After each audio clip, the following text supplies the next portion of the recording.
with your total well-being. When we look at what well-being is, many of you have heard this time and time and time again from myself, and you may have seen it in some other places. The National Wellness Institute actually started the Wellness Wheel in 1977. So it's not necessarily a new concept, but it has definitely been adjusted as time has gone on. Many people make it equal parts for each of those different areas. So the balanced wellness wheel, we put your goals, your values, and purpose in the center as the hub of that wheel, recognizing that when we have a greater purpose, which is the first place we're going to go with positivity, and when we have alignment with our values in each and every area of our life, not only does that reduce our stress, thereby increasing our well-being, but it also helps us to be healthier in all areas of our life. So we want to align our goals with each and every dimension. The dimensions that we'll be talking about are physical, which again is typically what people think of when they think of wellness, is that physical well-being, but there is so much more. Also that emotional well-being, how are we handling our feelings, from the really good feelings to the very difficult feelings. Some of the newer models don't have occupation listed. They actually list it as financial or work. We've left it as occupational because we really feel that not only is it important what you're doing, but it's important who you're doing that with and what you're serving through that, as well as the financial aspect. Yesterday at the Society of Human Resources conference, we shared that people are more likely to be happier if they're around people they make than if they make more money. So it's not necessarily what you're doing, but who you're doing it with and other fulfillment that you have in your life. Another component that's oftentimes adjusted or stated in different ways is environment. We are not talking about environment with regard to recycling in this model. We're talking about that environment that you set for yourself. So you've got a home environment, you've got a work environment, and the work environment we typically call culture. So we're actually going to have some pieces today on that as well. That social well-being is your relationship with each and every person that you're dealing with.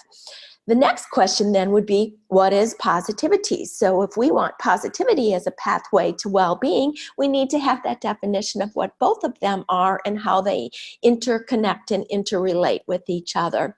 The official definition of positivity is the practice of being, or the tendency to be positive or optimistic in our attitude.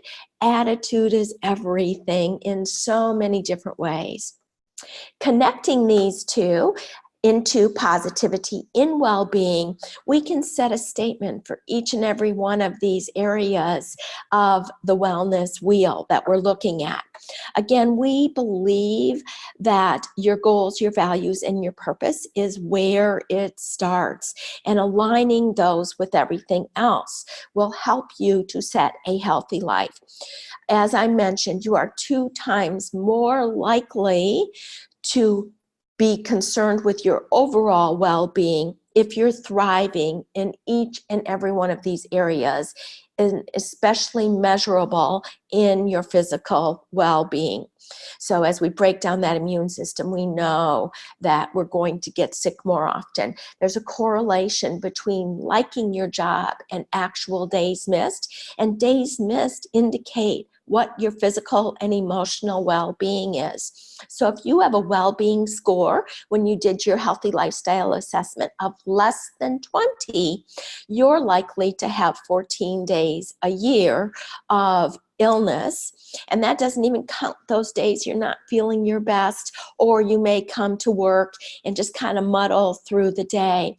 So we know as we increase your total well-being, looking at each and every one of those, that your absentee days, whether it's physically or mentally absent, are going to decrease. And that'll improve your overall quality of life in general.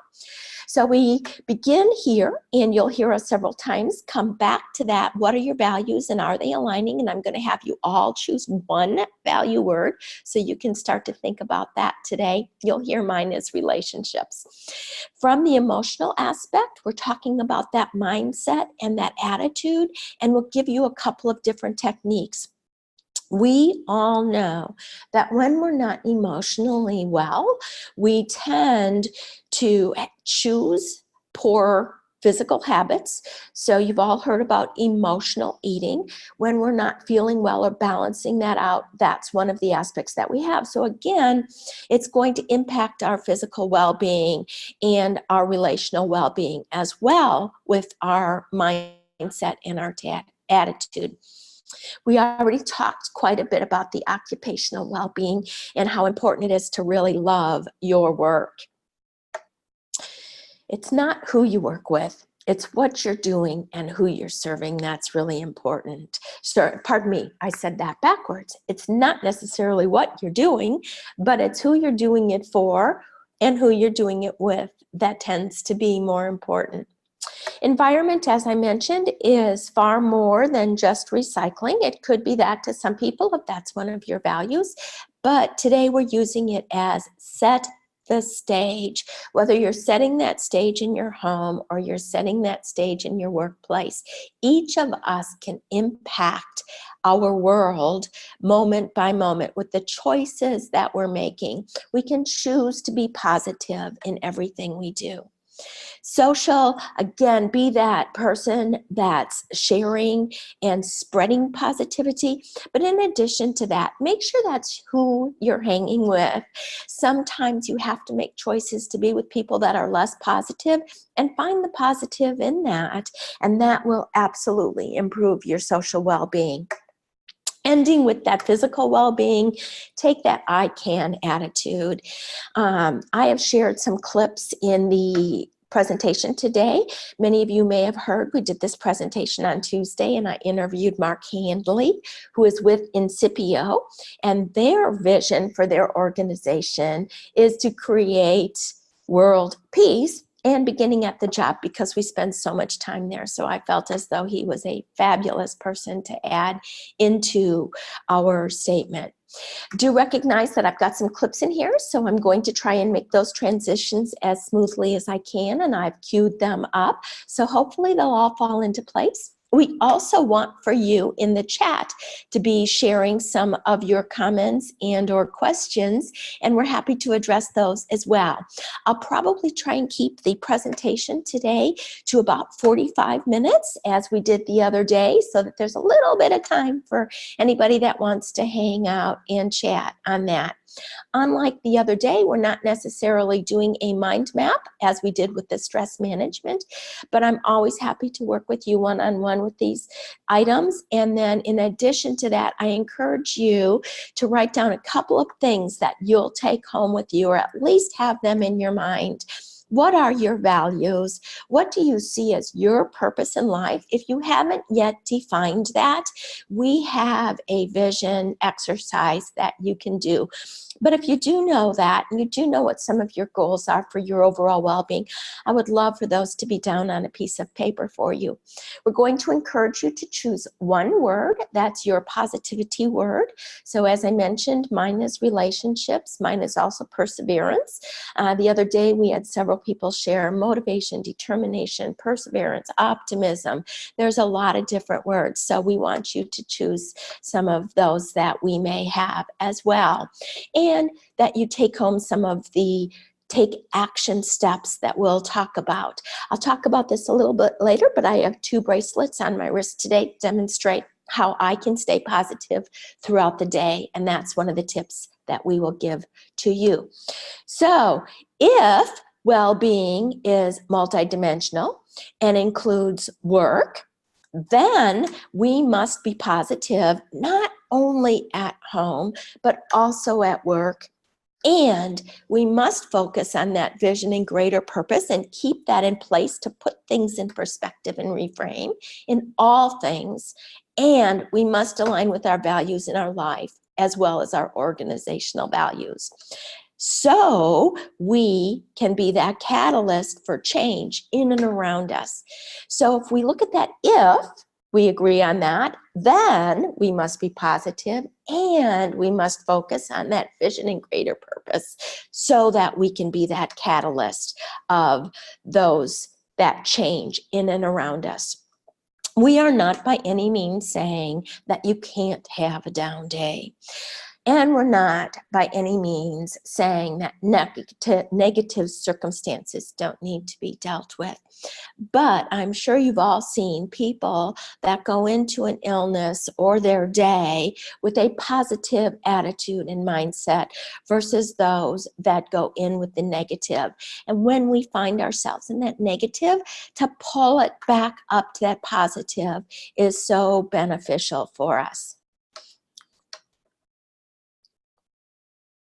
So with that said, we're going to go to our first story and talk about greater purpose and connection that we can develop within our lives.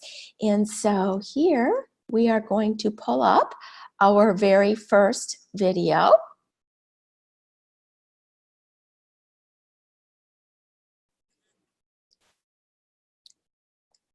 I knew my first transition wouldn't be smooth.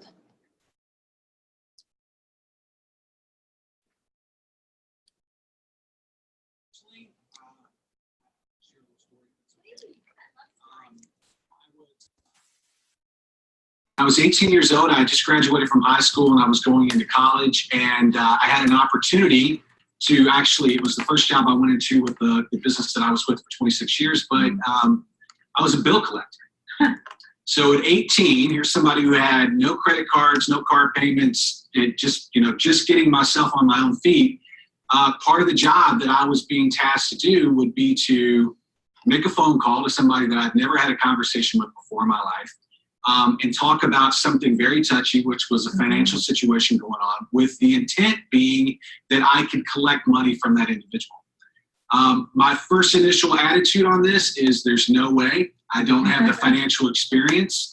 After the first day of training, I realized I'm actually calling people the same age as my parents. And here I am at 18 and I'm having conversations about their money. But what happened was I happened to get assigned to a very, very fantastic supervisor in the operation environment who really sat me down and helped me to frame what I was actually doing.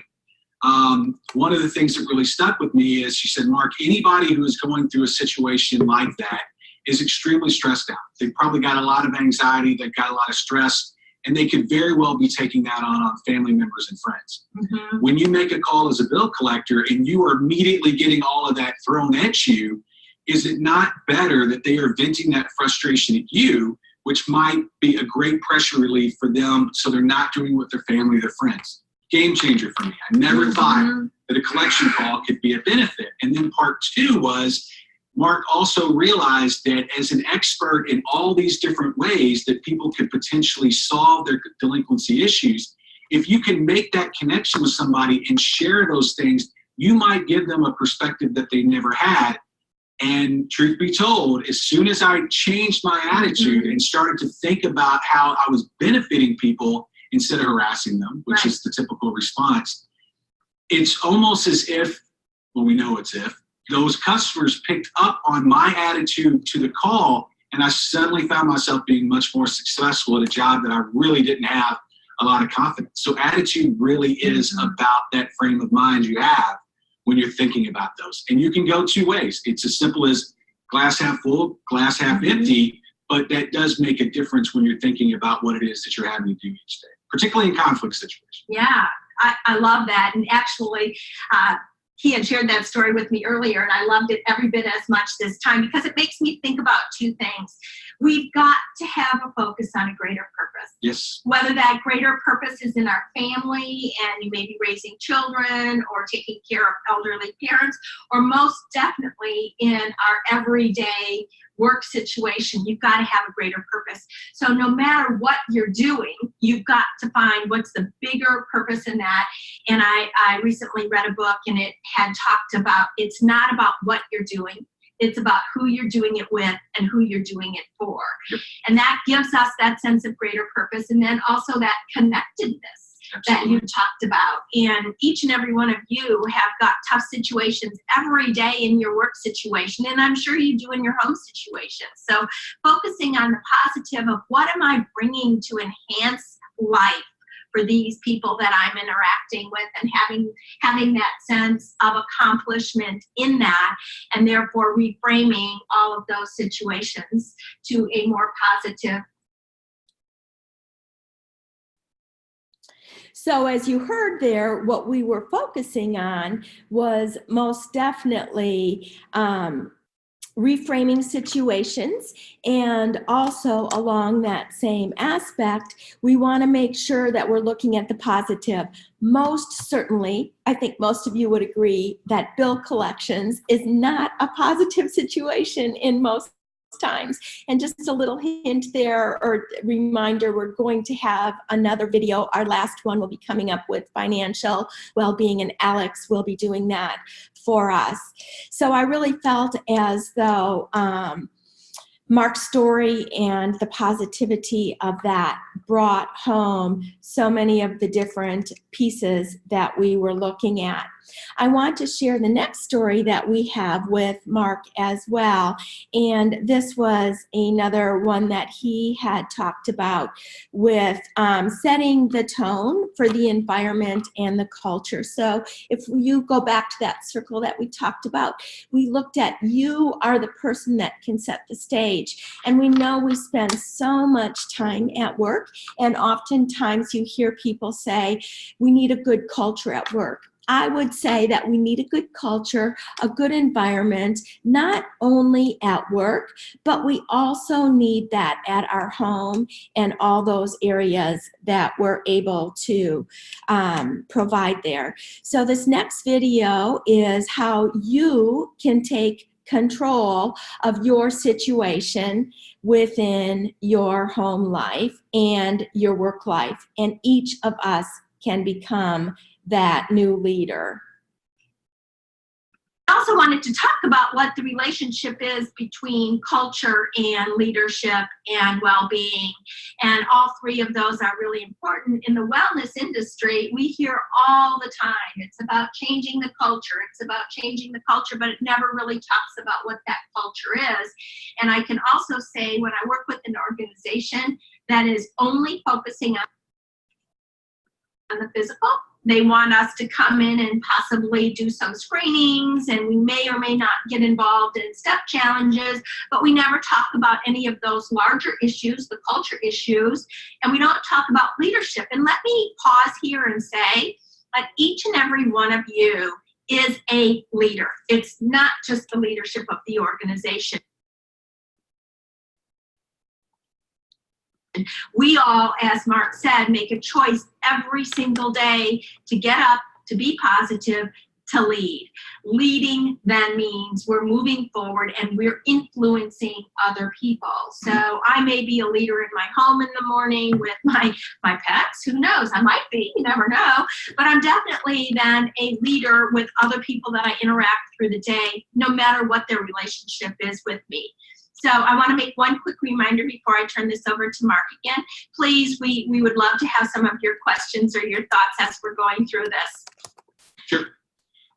So in this one, I think we're really talking about the linkage between the culture, the leaders, and then also just the sense of well-being. So as somebody who does professional development, focus on leaders, to me, the link is just, it is 100%. And the way that I've talked to a lot of other businesses and organizations is, no matter what you have in terms of a mission or vision statement for a business, or no matter what you have in terms of core values that you've identified that are extremely important in your business, those are great. I think it helps to be a great guidepost, but it is the leadership in the organization. It's actually every individual in that organization that really defines what that culture is going to be like, those norms. And as an output of that, I think it also really defines just how fertile of an environment you're going to have for well-being. If conflict is something that occurs in the environment, and sometimes conflict is fine, but how leadership and different individuals deal with that conflict. Is it dealt with as something that's healthy and it's helping us innovate and it's helping us to get a better consensus? All of that stuff matters. But at the end of the day, the leaders in an organization can either make it very, very evident that the business is truly supportive of their core values and missions, or they can also, I think most people will very quickly look at the face and the voices and determine this is really what this organization is going to be all about. So I can't overstate it enough. The leadership piece is critical, and I love what you said. We're all leaders in some way. Every time that you're dealing with one of your clients out in the field or on a phone call, you are leading the outcome of that interaction. So you just really got to think about yourself, number one, being on stage and being, people are looking at that from the impression perspective, but really without the right levels of leadership, I think the culture piece and the well-being piece are very questionable. Yeah, I agree. I really want to bring it home to a well-being with our traditional thought patterns as well. And again, if we're talking about relationships and we're talking about environment and our ability to choose those healthier lifestyles, we've got to have positivity and we've got to have an open relationship and we've got to have leadership in that situation. So I know a lot of you may struggle with going home to situations where you're really trying to stay positive and you're really trying to make positive behavior changes, and you walk into a home that's not conducive to that. That's every bit as difficult as walking into your office situation, and possibly more, because when we go home, we know that we need to decompress, and if we haven't got a safe environment, again, back to that whole safety and trust that we can do that in, it makes it really difficult. So we need to possibly reframe that and have some of those conversations, but have them from a very positive aspect. So I think about, people that are trying to cut fast food or bags of chips or those kinds of snacks out of their home, and they go home and their entire pantry's filled with that, and, you're stopping home and all that. It just, from a nature perspective, it's really hard to be positive about that and not fly out. But in the reality, we can become leaders in that situation, and we can change that situation and reframe it. We are in control of our everyday choices. So we want to keep pulling this back to what are we doing in the work and what are we doing in our home and even in our outside relationships, which we haven't talked about a lot as well, but we'll get into some of that too. So Mark, culture, we shared a little bit about culture. Do you have anything to add on I do want to add defining culture? One piece on the leadership. You touched on this, and I think it's very important to stress this. I think when you acknowledge the fact that we're all leaders, if you think about the conversations that go inside your head every day in terms of, is this the right thing to do? Is this healthy for me? Is this the right fit? Or, I understand that maybe it's not the right choice, but right now this is something that I really need. One of the things that I really stress about the most effective leaders that you can ever have in an organization, they know very intimately how the people that they're leading operate. They know what they're looking for. They know what their values are, and they know what their goals are. Well, guess what? If you are attempting to lead yourself down the right path in terms of getting towards wellness, nobody knows how you work any better than yourself. So in a way, not to get too transcendental on this, but if you are responsible for your own actions and there's that voice inside your head that's trying to lead you down the right path, understand that you are the best leader that you can be for yourself, because you know what the traps are. You know the excuses that you can make for yourself. So in other words, if you know that and you can be comfortable speaking truth to yourself, that goes a really long way, because that way you're giving yourself back the agency that says, hey, I'm in charge of this and I know where I need to go. And oh, by the way, I also know the traps and pitfalls. So let's put a plan together here.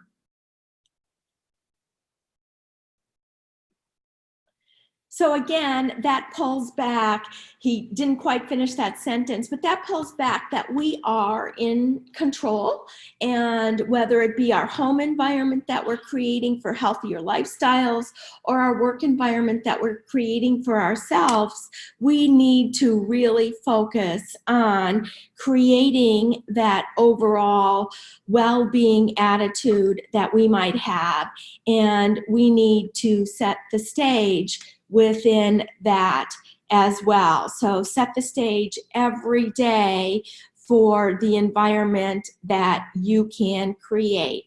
So from that point too, we want to go ahead and talk a little bit about the emotional well-being that we have, and what are some of those healthy mindsets that we can set on an ongoing basis.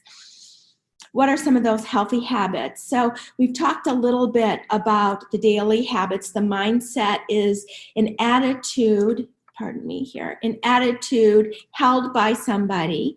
Meditation becomes contemplation or reflection. And then mindfulness is attention to the present.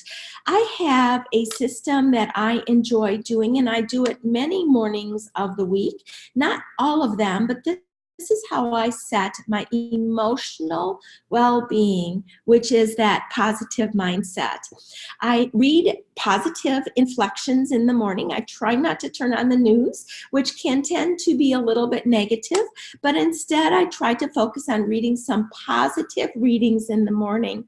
From there, I set an affirmation. That affirmation becomes a positive statement that I'll follow through the day. With that affirmation, it's going to be a statement that reminds me and brings me back to not only my values, but also what's my bigger, greater purpose, but my purpose that I have for that particular day. Within that, then I might remind myself, and I told you I had some straps on, so one of my straps says, "Be still," when I get stressful, and the other one is a value that one of my organizations works with. They have 6 core values and they have 6 straps. This one says, "Have fun."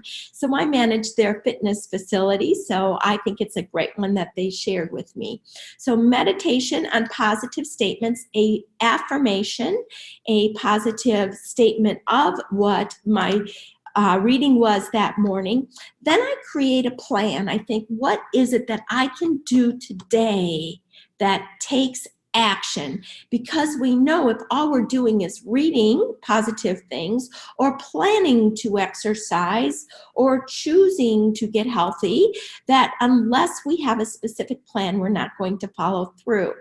Looking at that bigger I, intention of the overall goal, I then figure out how I'm going to track it for the day.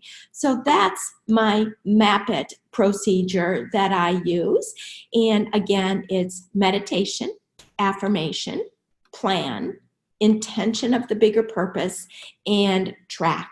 I also want to touch on growth mindset from a physical aspect. So growth mindset is what we talked about in the stress management, where you choose to use it as an opportunity and become resilient and either reduce or relieve that stress that you may be feeling. So that growth mindset takes you outside of a fixed, I'm stuck in this position.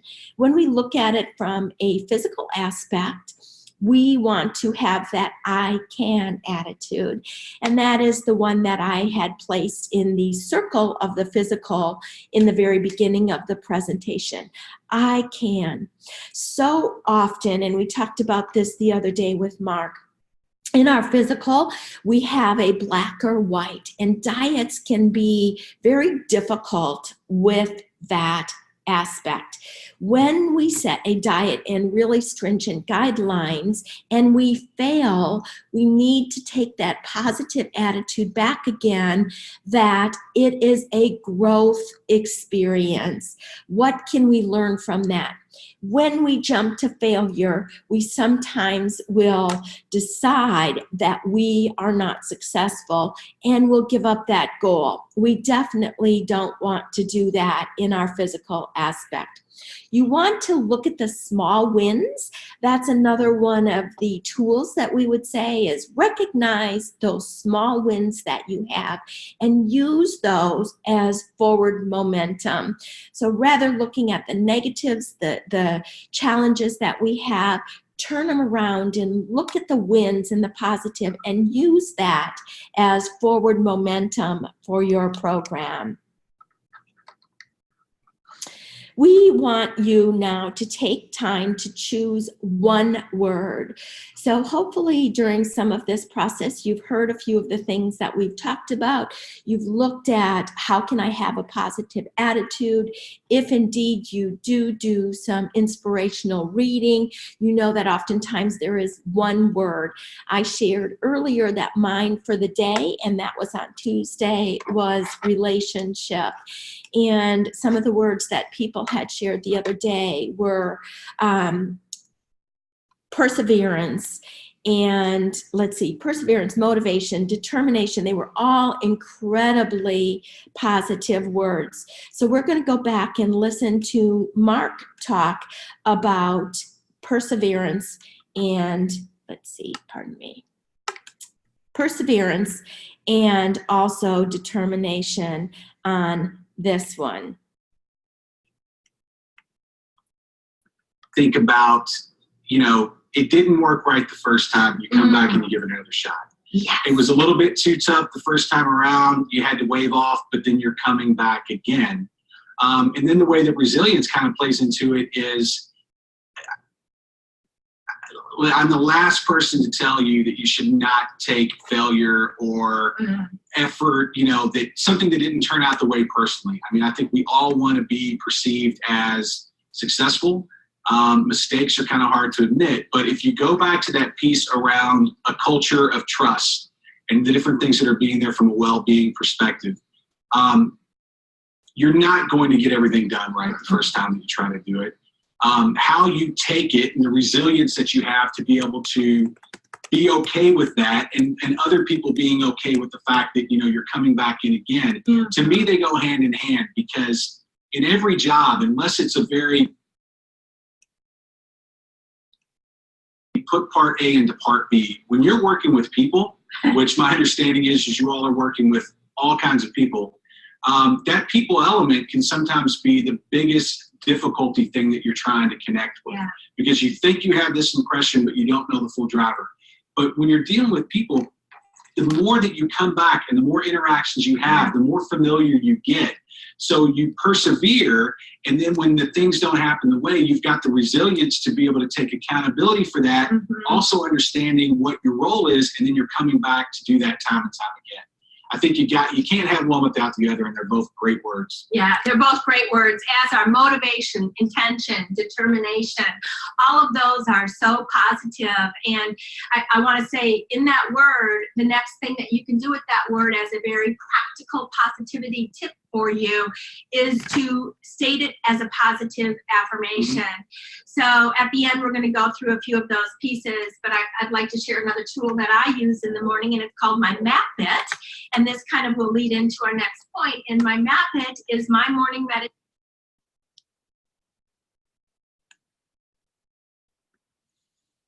So there you have what I talked about with my Map It and the one word. I would love to pause at this moment and see if some of you would type in some of your words into the chat that you might have. Also, Cynthiana, I saw that you had joined us, so if I could get the specific names of who is at the Cynthiana, that would be great. And let's not be shy. Let's share some of those positive words that carry us through our hard days. And I am also being sure that I have all of you marked in that are showing up on the webinar. So positive words, nurture. Thank you so much. I love nurture. That's very similar to relationship for me, in that when we're nurturing people and that becomes our primary focus and our vision, who really gets the better benefit out of a positive thing that we do, or when we encourage somebody, yes, it feels good for them, but it also feels really good for the person that is delivering that. So let's have one or two more words that are your positive words. Another thing that I like to do with these positive words and positive statements and affirmations is place them on index cards. And I often will have a little index book, which I will show you here. And this one actually has one of my motivations on it. But it's nice because now I can, at any point, pull up and read one of my affirmations. So here's another one of mine. Let go of the past. How often do we hold on to the past and that becomes a really negative? Now, if we're reflecting on the past in a happy memory, wonderful. Desire to do good is another one. Have sound judgment. Gratitude is the key to joy, and we're going to talk about gratitude a little bit more. Another positive affirmation is I am an encourager. So this is one of the tips that I love to do, and I just keep my little 3-ring index card with me at all times, or when I've got my brief bag with me. So I'll sit quietly while I hear 1 or 2 more positive words, and if you want to unmute yourself and share them as well verbally, we'd love to have that.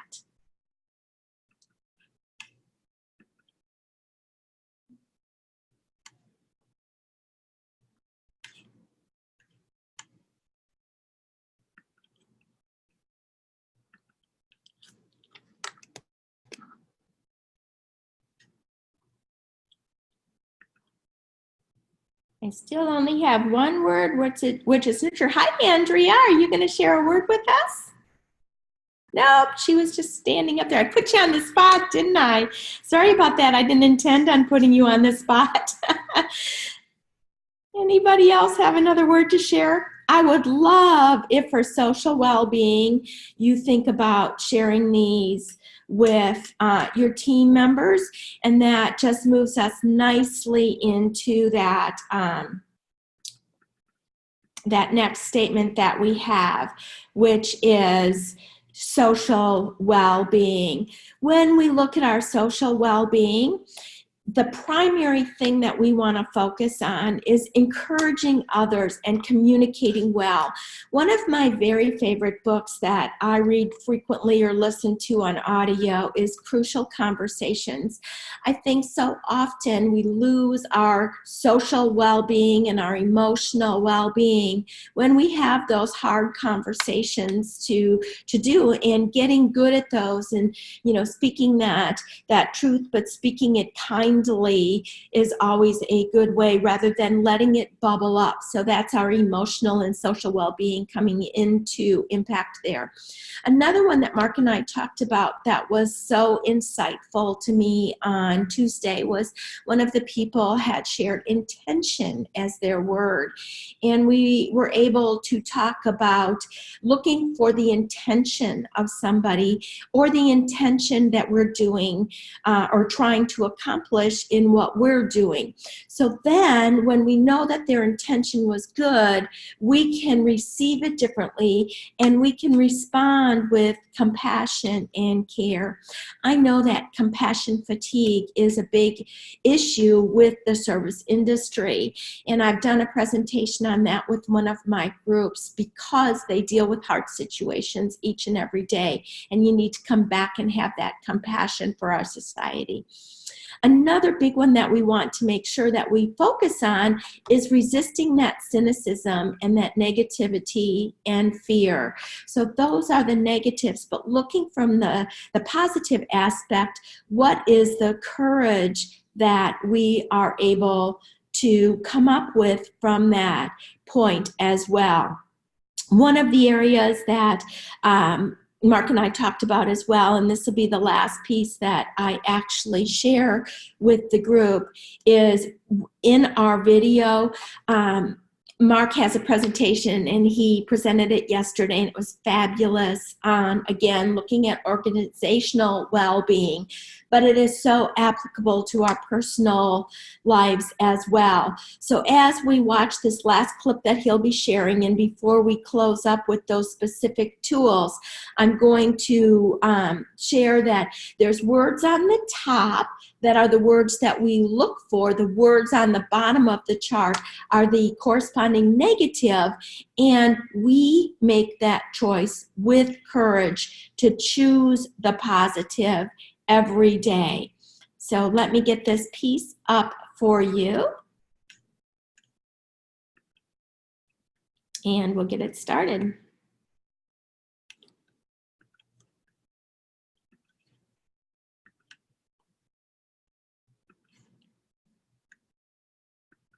I want Mark to talk briefly about this chart. Yeah. So one of the areas that I really specialize in is engagement, particularly engagement in the workplace. And one of the partners that I get to work with frequently is a gentleman by the name of Dr. Brad Shook. I know Terry knows Dr. Shook, and we have been working together a lot over the last year and just really thinking about Incipio's vision, which is world peace. We're an HR consulting company that's seeking world peace. I remember when the owner, Molly, broke that down for me, and she really framed it in a way that said, Mark, we spend so much time at work that if we can really be happy and engaged at work, when we leave work, that allows us to have the energy and the capacity to even do more, thus driving the world peace. I love that. Brad loved it. So Dr. Shook and I started to work together. And this is something that just came out of one of their recent sets of research that really focuses in on what are the behaviors and characteristics that have to happen in an organization or happen to happen in any kind of relationship where you've kind of got some transactional piece of work that's being done, and leaders, and what are the things that they're really looking for. So you can look at it, you can chart it across. The positive behaviors are that people are treating with dignity. There's authenticity at all different levels within the organization. There is a sense of presence. People are there. We talked about intentional. That's part of that too. There's very clear measures around accountability. There's empathy. So it's not just, hey, you know what, these people, they're resources, they're fungible, we can do what we want, but there's a deeper understanding. And then finally, word you brought up, which is great, which is integrity. Mm-hmm. The opposites of these are outlaid in this chart, where the opposite of dignity is humiliation. Authenticity would be being insincere. The presence is being distracted, avoidance, detached, and being dishonest. And what Dr. Shook and his team realized is that really the primary difference between whether the top piece is occurring or the bottom piece is occurring is courage. And I remember having this conversation. I'm like, well, talk to me about courage. Is it about being brave enough to be honest versus dishonest? And he said, that's a big part of it, but it's also about what kind of culture is being created in that environment that actually makes people feel comfortable being brave, mm-hmm. to be empathetic, and to really focus in on the individuals and potentially fight for individuals or their causes and what they're looking to do. Or even from a dignity perspective, if you're looking at people in terms of being treated with respect, being communicated to fairly, getting a chance to voice it out. To do that, that takes a lot of effort. The point being, it's actually more difficult, depending on the culture, to shift into that higher level, but it's exactly where you have to be, mm-hmm. every day when you're doing your job. And when you go back to the piece, and yes, this is about leadership, but if we acknowledge that everybody is leading ourselves, mm-hmm. think about how important it is to be authentic with yourself versus being insincere. Yeah. Think about how much easier it is to just be distracted in situations of chaos versus getting that presence and being in the middle of it. And it really is about having a level of confidence and trust in yourself that applies to how you lead yourself. And it's no difference about how a leader would lead an organization. I love that. And when you look at it, courage being really the opposite of fear. And when we're talking about positivity, that fear is the negative. And you may have heard false expectations appearing real as a great thing of fear. And when we're looking at staying positive, and all those words are such great, great words. So looking at some of the things that we can do, we've talked about that. I want us to go ahead and finish out the presentation by looking at the list that we have of the positive things that you can take home with you as tools today. So this is the last end of it. And again, if you have anything that you would like to share or questions, we definitely want to hear those. I want to state again that going through all of these items is really just a resource for you until you take action and put them into your everyday life. You won't see change. And oftentimes when I find myself in a negative place, I just swirl down just like I do in a physical negativity. So again, it comes back to being 100% impactful in every area of your life, your physical, your emotional, your social well-being. All of that is so very important. So the very first thing that we talk about is that growth mindset and opportunities.